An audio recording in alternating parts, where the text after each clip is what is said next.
అందరికీ జై భీమ్. ఆంధ్రప్రదేశ్లో కీలకమైనటువంటి నియోజకవర్గం, లోకేష్ గారు ప్రాతినిధ్యం వహించినటువంటి నియోజకవర్గం, 2019లో లోకేష్ గారిని కూడా ఓడించినటువంటి ఆళ్ల రామకృష్ణారెడ్డి గారు పోటీ చేసినటువంటి నియోజకవర్గం, 2014లో లోకేష్ గారి మీద పోటీ చేయడానికి భయంతో కావచ్చు, లేదా వైఎస్ఆర్సీపీ నుండి పార్టీ మారారని కోపంతో రామకృష్ణారెడ్డి గారికి టికెట్ ఇవ్వకుండా బీసీ సామాజిక వర్గానికి ఇచ్చినటువంటి టికెట్ పోగొట్టుకున్న పరిస్థితి, వైఎస్ఆర్సీపీ దారుణంగా ఓడిపోయిన పరిస్థితి మంగళగిరిలో ఉంది. సో ఇప్పుడు మంగళగిరి నియోజకవర్గంలో వైఎస్ఆర్సీపీ పూర్తిగా డిజాస్టర్ అయింది. అక్కడ పూర్తిగా యాక్టివిటీ జీరో అయిందని చెప్పుకోవచ్చు. ఎందుకంటే మంగళగిరి చాలా ప్రతిష్టాత్మకమైనటువంటి నియోజకవర్గం. గుంటూరు పార్లమెంటు పరిధిలో గుంటూరు తర్వాత ప్రప్రథమంగా బలమైనటువంటి నియోజకవర్గం. వైఎస్ఆర్సీపీకి రామకృష్ణారెడ్డి గారు 2 సార్లు అక్కడ కంటెస్ట్ చేసినప్పుడు కూడా అక్కడ బలమైనటువంటి ఓట్ బ్యాంక్ ఉన్నటువంటి పరిస్థితి వైఎస్ఆర్సీపీకి ఉంది. కానీ యాక్టివిటీ ప్రస్తుతానికి జీరో అయిన పరిస్థితి ఉంది. ఇక్కడ లావణ్య గారు ఇక్కడ 2024లో కంటెస్ట్ చేసి దారుణంగా ఓటమి పాలయ్యారు. ఎందుకంటే లోకేష్ గారి మీద గెలవటువంటి ఆషామాషి కాదు. 2019లో రామకృష్ణారెడ్డి గారు లోకేష్ గారు తలపడ్డప్పుడే అక్కడ హోరాహోరీ పోటీ జరిగింది. డబ్బు కూడా అత్యధికంగా 2019లోనే 250 నుంచి 350 కోట్లకు పైగా పెట్టారనే సమాచారం అయితే ఉంది అప్పుడు. సో మరి అలాంటి పరిస్థితుల్లో ఒక సామాన్య బీసీ మహిళను అక్కడ పెట్టడం జగన్మోహన్ రెడ్డి గారి తప్పే అని విశ్లేషకులు అందరూ కూడా చెప్తా ఉన్నారు. అలాంటి చేయకూడదు కదా.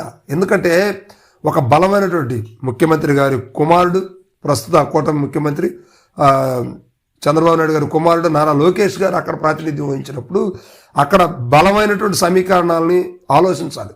బలమైనటువంటి ఫైనాన్షియల్ మ్యాటర్స్ను కూడా డీల్ చేయగలిగి ఉండాలి. అంతేగాని సామాన్యంగా మహిళలకు ఇస్తున్నామని చెప్పేసి ఒక సామాన్య మహిళను తీసుకెళ్ళి అక్కడ కంటెస్ట్ చేయిస్తే ఖచ్చితంగా ఓటమి పోనే జరుగుతుంది. సో 2024 ఎన్నికల్లో అదే జరిగింది. సో ఇప్పుడు అక్కడ వైఎస్ఆర్సీపీ యాక్టివిటీ జీరో అయిన పరిస్థితుంది. ఇప్పుడు అక్కడ ఉన్నటువంటి రామకృష్ణారెడ్డి గారు కూడా యాక్టివ్గా లేరు. ఎందుకంటే ఆయనకి ఇన్ఛార్జి బాధ్యతలు లేవు కాబట్టి ఆయన కూడా కేసులు చుట్టూరు తిరుగుతూ ఇబ్బంది పడుతున్న పరిస్థితి కనిపిస్తూ ఉన్నాయి. ఇలాంటప్పుడు ఒక బలమైనటువంటి లీడర్ని మంగళగిరి నియోజకవర్గానికి తీసుకురావాలని వైఎస్ఆర్సీపీ ఆలోచిస్తూ ఉంది. అయితే ఆ బలమైన నాయకుడు ఎవరు ఎవరు ఎవరు అనేది ఇప్పుడు రాష్ట్ర వ్యాప్తంగా కూడా చర్చనీయంగా మారింది. కానీ గతంలో ఒక కొత్త వ్యక్తి ఇక్కడికి వస్తాడు అని చెప్పేసి రకరకాల వార్తలు వచ్చినాయి. కానీ కొత్త వాళ్ళు వస్తే అక్కడ ప్రజలు ఆదరిస్తారా, లేదు ఆళ్ల రామకృష్ణారెడ్డి గారికి మరలా మంగళగిరి సీట్ని ఇవ్వగలిగితే ఖచ్చితంగా గెలుస్తారు అనేది స్థానిక వైఎస్ఆర్సీపీ క్యాడర్ ఆలోచన చేస్తూ ఉంది. మరి జగన్మోహన్ రెడ్డి గారు ఎలాంటి ఆలోచన చేస్తున్నారు అనేది తెలియదు. కానీ పరిస్థితులు అయితే మాత్రం వైఎస్ఆర్సీపీకి చాలా వ్యతిరేకంగా కనిపిస్తూ ఉంది. అంటే ఇప్పుడు కూటమి మీద వ్యతిరేకతను కట్టుకొని రేపు గెలుపు సాధించవచ్చేమో, కానీ సహజంగా అయితే అక్కడ ఉన్నటువంటి పరిస్థితులు అయితే వైఎస్ఆర్సీపీకి అనుకూలత అయితే ఎటువంటిగా లేదు. మరి ఇలాంటప్పుడు అక్కడ ఒక బలమైనటువంటి మాస్ క్లాస్ లీడర్ని మంగళగిరిలో తీసుకురావాలి. లేకపోతే ఖచ్చితంగా మరలా ఇబ్బంది పడే పరిస్థితులు అయితే వస్తాయి అన్నమాట. సో ఇది స్థానికంగా అంటే మంగళగిరిలో ఇప్పుడు అంటే ఈ 2 సంవత్సరాల్లో తెలుగుదేశం పార్టీ బలోపేతానికి బాగా కృషి చేస్తున్నారు. ఎందుకంటే రాజధాని ప్రాంతం, అక్కడ తెలుగుదేశానికి పట్టు ఉండే విధంగా ప్లాన్ చేసుకోవాలి ఎవరు వచ్చినా కూడా. సో అందువల్ల ఇప్పుడు లోకేష్ గారు అక్కడ ఆ నియోజకవర్గాన్ని పూర్తి స్థాయిలో అభివృద్ధి చెందించే విధంగా ప్లాన్ చేస్తూ ఉన్నారు. మరి వైఎస్ఆర్సీపీ యాక్టివిటీ జీరో అయినప్పుడు ఒక బలమైన వ్యక్తిని తీసుకొస్తే లోకేష్కి సరిపడేటువంటి ధీటైనటువంటి అభ్యర్థి కావాలి అక్కడ. ఇది ఆషామాషి వ్యక్తి కాదు.